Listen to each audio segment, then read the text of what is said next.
is providing more destruction within Israel, actually. I don't think it's separate from what's going on in the north. And tragically, more soldiers, Israeli soldiers, every day are dying. And we are not interested in Israeli soldiers dying to bring body home. You have seen relatively recently video proof of life of your brother. And we know that the 4 hostages died in Khan Yunis. It's not known how. Hamas says it was as a result of airstrikes.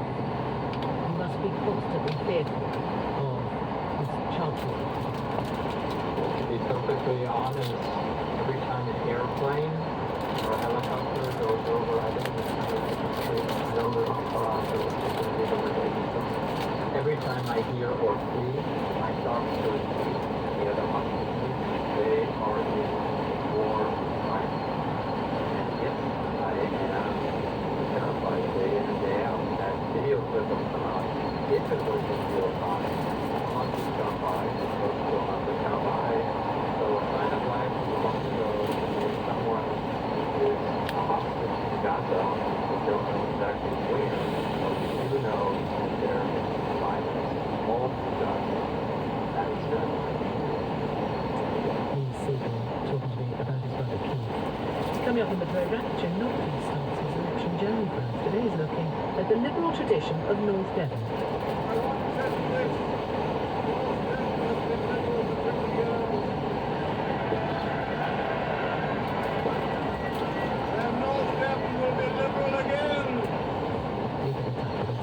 Social media, our hashtag is BBCWAO.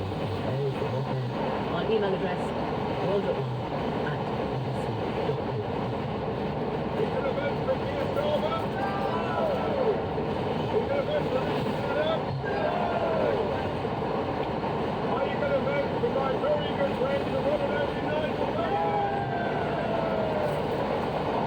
Send me to Parliament to be a bloody nuisance. And that was what Nigel Farage told the people of Clacton when he launched his campaign there this lunchtime.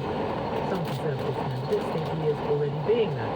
Mark Anongi said Red Wall Conservatives are devastated over the Reform leader's decision to run, and he said it could hand Labour an overwhelming victory. Now, in interviews this morning, Nigel Farage has said the country is being ruined by immigration. On Today, he said, if people come to our country, don't speak our language, don't integrate in the community, then we have cities and towns that become literally unrecognisable. We have groups of people living within those towns and cities who don't even speak to each other. Price has been looking into those claims for us, and Ellie, what have you been looking back and finding? Well, Sarah, his critics say he's inflammatory. His supporters, of course, say he speaks the truth like no other politician is prepared to do. We could drill down into some of the things he did say this morning. Firstly, he said there were scenes at the local election that demonstrate a growing number of British Muslims do not subscribe to British values. Here's the clip he was talking about. We will raise the voice of Gaza! We will raise the voice of Palestine! That was the Green councillor Mohsin Ali on election night, on a local election night, standing in front of a Palestinian flag, a video he posted on TikTok. Now, Mr. Ali subsequently apologised and explained it was not usual, that it was not unusual for somebody of his faith to use the word Al-Akbar as an expression of gratitude and celebration. And of course, the video caused outrage, not least in the Jewish community in the city. Okay, next. The claim about let's hear it. It's a claim that 23% of young people support jihad. Just think about this. If 20 to 25% of young British Muslims support in any way Hamas, jihad, or any of these concepts, we have a very, very real problem. And I don't think we should turn a blind eye to it. I know it's very awkward and it's embarrassing for the other parties to talk about it because they caused this with irresponsible immigration policies. Yeah, he was quoting a poll by JL Partners, a polling company, which was commissioned by the Henry Jackson Society, a right-leaning think tank. Now, it was part of a wider poll of 1,000 Muslim men and women asking about the Labour vote among British Muslims, and it contained broader questions about attitude. So it found that 46% had sympathy with Hamas and only 24% had negative feelings towards Hamas. And that figure rises to 64% 64% who had negative feelings about ISIS. Now I asked Tom Lubbock, who's the co-founder of JL Partners, about that figure of 23% of 18 to 24-year-olds supporting jihad. So the question we asked was, do you have a positive or a negative view of the following? And one of the options was jihad. We asked about Hamas, Israel, ISIS, Hizb ut-Tahrir, the Palestinian Authority. We asked all these different options, and so it was really up to the respondents to give us the answers that they gave, and Nigel Farage did vote accurately as a result. So can we glean that that's an alarming figure?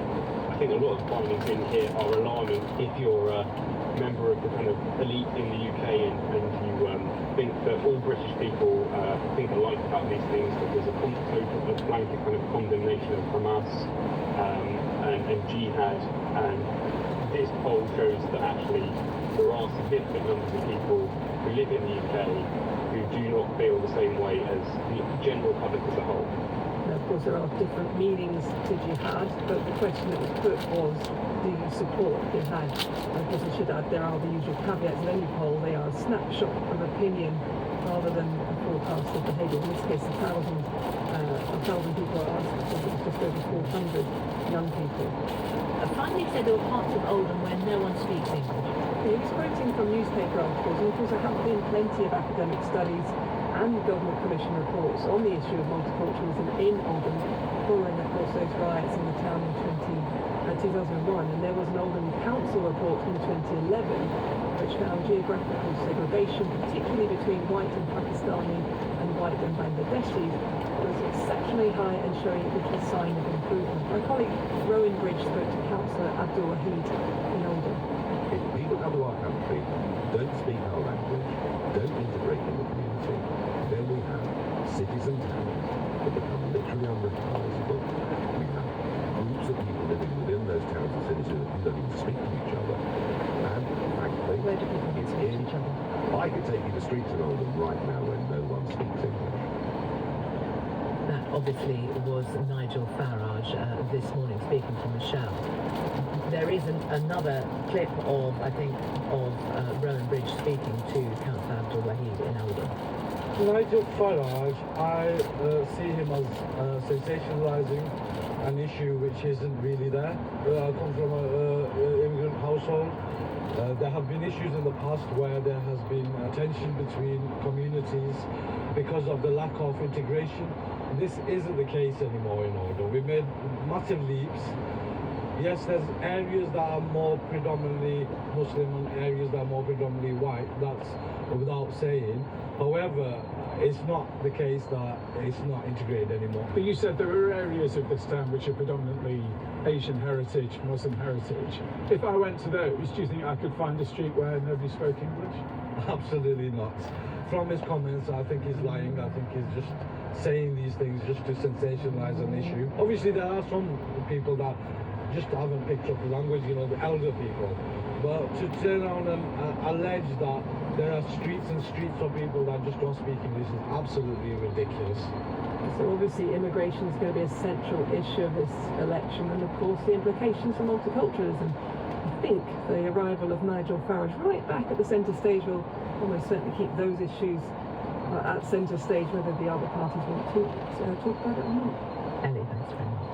Well, Sundar Kaplan is a British writer and thinker of Indian and Irish heritage. He's the director of British Future, a UK-based think tank which also addresses issues of migration and opportunity. And he's the former General Secretary of the Fabian Society. Good afternoon, Sundar.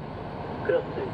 When you hear Nigel Farage talking about people who come to our country don't speak our language, don't integrate, and that there is a problem of people, groups who don't even speak to one another, is that a picture that you recognise? That isn't, I think, an accurate picture of the country we live in. I think it's fair to say we're a more anxious, more fragmented, more divided society than we want to be. In many towns and cities, that would have been a true statement about Oldham. Certainly at the time of the Northern Riots in 2001, they had an inquiry and the parallel lives phenomenon was true. But the anecdote that you could go to Hall Street of Oldham and find that nobody spoke English, I think we can see in the data that claim can't be true. These would need to be streets in which there were no school-age children, no young people at all. So there's a historic failure, I think, of English language as a passport to inclusion in our society, something that didn't go right, I think, in the 1960s, first generation of miners, and new challenges today where language and integration remain important, but that simply isn't the case about Oldham. It's a large town where a quarter of people are Asian, 8 out of 10 people born in Britain. There are a tenth of people in Oldham who English isn't their first language, and a third of those people don't speak English well. But there's really no street in Oldham where 3/4 of people don't speak English well.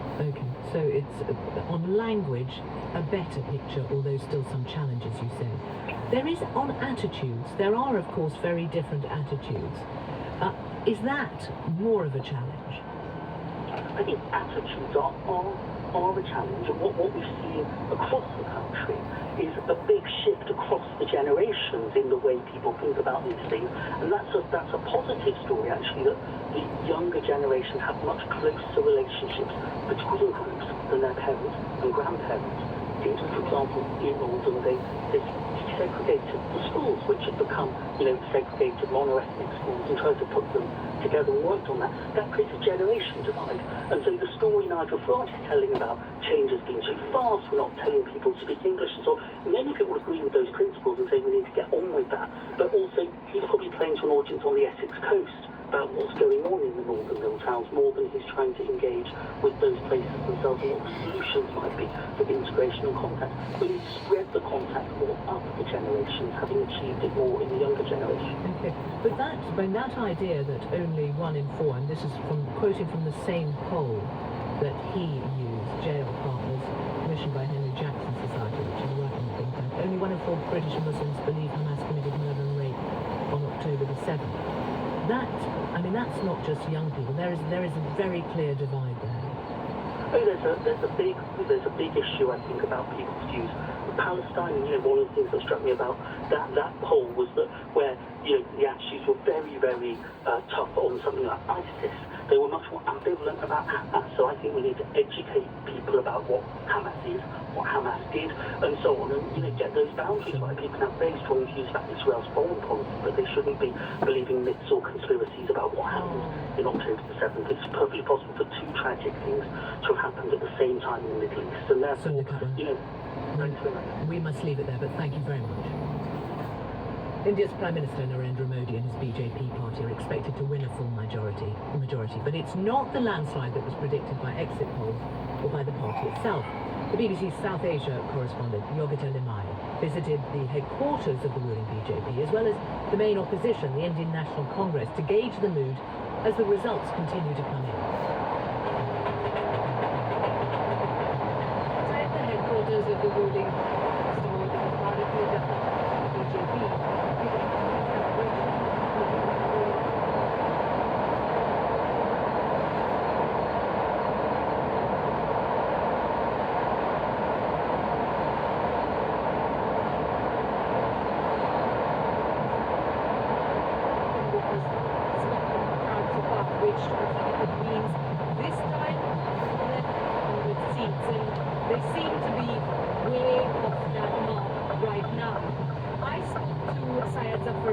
who's a national spokesman for the BJP, and I asked, what does this mean for their party? We are leading, we are moving towards our larger picture what we have presented to the country. This campaign, it has been particularly divided. Some of the most strong remarks have come from the Prime Minister that he actually referred to Muslims as infiltrators during a campaign rally. If he becomes the Prime Minister again, what do you plan to do to make an outreach to Muslim minority constitute more than 14% of the population? I think the statement itself is incorrect. He made a statement about infiltrator from Bangladesh. That's not I'm fully aware that we have always spoken about it. This is not the first time. We will continue to speak about it. As far as the Muslim community is concerned, just see the welfare scheme. This is how you take care of your citizens. Emmanuel said, I have to quote what he said back to you. He said when the Congress government was in power, they said Muslims have the first right on the nation's wealth, so they'll collect the wealth and give it to whom? To infiltrators, to those who have many children. You cannot conclude from that he was talking about Bangladesh. Let me correct you. There are many Muslims in West Bengal who actually come from Bangladesh illegally, and they cannot have Fair enough, but right he from did the not. resources. Yes, but he did not make. That he did resources not talk meant to the about. citizen. He did not No, talk about they, illegal people, immigrants. you may not know, but the people of India know that who he is speaking. Not who far he away speak from about. BJP, we've come to the headquarters of the Congress Party, which is a key part of the India alliance that was formed against Prime Minister Narendra Modi. Over the past 10 years, this particular party, the Congress, has suffered a number of humiliating defeats to the extent where their future as a political party was being questioned. So the celebration that we're seeing today is really about being significantly back in the game. I'm now going to meet a Congress spokesman, Ajoy Kumar. If foes are accounts, can you imagine before the election, they sent their leaders to jail. And despite such handicaps, no, I don't think they're on the losing side. Everybody came together to realize that the nation is under threat. That is what we're fighting for. Bring it back to the constitution, bring it back to the rule of law. Final results are still coming in. What's quite evident is that the voters of India have defied what exit polls had predicted. It's quite clear that whichever party wins, it's more likely to be Mr. Modi's BJP. But it's unlikely that they will get a two-thirds majority. And if you don't win a two-third majority in Parliament, it means you cannot push through any bills, any laws unilaterally. You're forced to build consensus. You're forced to get people on board to agree with you. And many would say it might end up strengthening Indian democracy. Yogita Lemai reporting. Now in January, on the coldest night of the year, the dog walker found a baby wrapped in a towel inside a bag. She was named Elsa after the Disney character in Frozen. In the same part of London, 4 years previously, another baby girl was found abandoned. And similarly in 2017, a baby boy. It is now thought that all three have the same parents. It sounds like something out of Dickens. How can a woman go through pregnancy and give birth 3 times without someone noticing that nothing came of it? Professor Lorraine Sher from University College London is the author of a study on abandoned babies. Good afternoon, Professor Sher. Good afternoon. How unusual is this? Have you ever heard of anything like it before? Well, in over 20 years of research, I've not heard of anything, but I think the new DNA technology is showing at some points patterns of linkages, but this, to me, is unprecedented. I mean, the fact that they're suggesting that these were full siblings, which means the same parent obviously went through this, leaving a baby 3 times. Yes, and what's very interesting is whenever there's research on abandoned babies, there's a big focus on the mother, but this one brings into the sort of the other side, the father as well. And I think we have to try and see the complexity of this, and try and fathom it out. This is somebody who, I imagine, was abandoned herself, abandoned by antenatal care, about family planning care. It seems like she might have laboured alone. And the whole thing is very tragic. Right. I mean, does it mean that she didn't see a GP or a midwife throughout? I'm just wondering if she had had that contact at some point, would there have been something in the system that would have flagged it up? Well, one would hope so. I mean, we have comprehensive systems and multiple systems, and we have good facilities if somebody wanted to give up a baby for adoption, social work cover. So the disengagement and the loneliness is flagged up to me, and the mental health burden is probably unimaginable. I suppose the only good thing is that the baby's found, which is a big question, as a baby abandoned outside in the cold, must have made it. And for the child, having knowledge of siblings will be a lifeline in their future. Professor Lorraine Sher, thank you. The World One's election secret weapon is Jim Naughtie, and today he starts an election journey for us, crisscrossing the country until polling day to places that have a political history as well as a role in this election. Today he's in North Devon.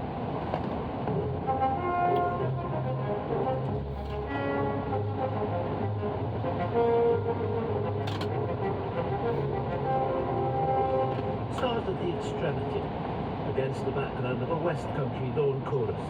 I'm at one of the hinges of this election. more than 50 seats in Somerset, Devon and Cornwall, and all but a handful in recent times Conservative. The question is whether an old tradition, battered by events, is stirring again. Every village in North Devon had a Liberal association that was mirrored very much to the nonconformist side of the parish. They all worked right the way through elections. And even in small villages, there would be dozens of people that would be telling on every polling station, posters all over the countryside, every field. A past that to Malcolm Prowse, steeped in the West Country Liberal story, is as familiar as the Exmoor landscape or the rocky North Devon coast, with all its perils. He knows about the scary unpredictability of politics. I will tell you, my friend, there is one party in this country that has always been totally consistent on Europe, and it has been the Liberal Party. Jeremy Thorpe, where Liberal leader a hero here, then in the mid-70s brought down by the charge that he'd conspired with others to murder his troublesome male lover Norman Scott. The eloquent and passionate Thorpe explored the political darkness. I remember an election meeting that was in a packed school hall, 600 people. Jeremy walked in the door on the one side of the hall and took his bowler hat off, threw it across the room, and it landed on top of the piano. Everybody straight away had the audience in his hand. It was that sort of showmanship that he seemed to get away with. Malcolm's mother Lillian was with Thorpe as agent from his first campaign in the 50s right to the end, when the chalk-faced, miserable figure acknowledged defeat in the 1979 election, Lillian at his side, with a last flourish of defiance, a bare week before his Old Bailey trial and eventual acquittal. I want to tell you this. North Devon has been Liberal for 20 years. And North Devon will be Liberal again. But in the two elections of 19